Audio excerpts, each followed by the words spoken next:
Did the Prime Minister ask your opinion before going to buy the $4.3 million home at Copacabana? No, he didn't ask my opinion. I imagine what is your opinion? What is my opinion? Well, I think he and Jodie are entitled. Yeah, I think he and Jodie are entitled to buy a house and start their lives together. You know, I think people do that all the time in this country. Obviously, this is a bit more public than most people's house purchases, but I don't think it's. You know, I think some of the criticism of it's unfair. He and Jodie are starting a new life. He's selling a property and he's buying one with his new partner close to where her family live. I think, you know, PMs and anyone else is entitled to make that decision. Do you see any political danger out of the decision, whether it be fair or not? Look, I think Australians see things like this and, you know, I don't think, and I heard your comment about some of the research, I don't know, that you were talking about at the head of your show. I think people understand that, you know, he's entitled to buy a house. He's worked hard. He's starting a new life with Jodie. They're very happy, and I don't think it's surprising that the two of them want to buy their first house together.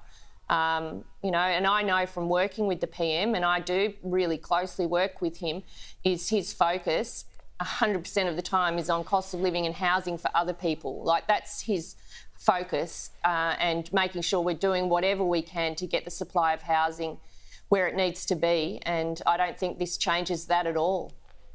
How far advanced are you in your budget deliberations? Is there going to be a budget march or an election then?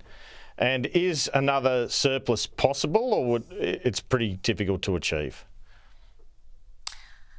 Well, we're pretty in the thick of it now, Andrew. Like, we're doing our mid-year economic update, so the MyEFO process is well underway, and so ERC is meeting a couple of times a week, and that will continue really through to March. So the March budget has been scheduled in the calendar, and I really think that we're sort of in that process, and that process probably won't finish now until March. In terms of the surplus, we've got the budget in much better shape. We've done 2 surpluses. We've halved the deficits going forward.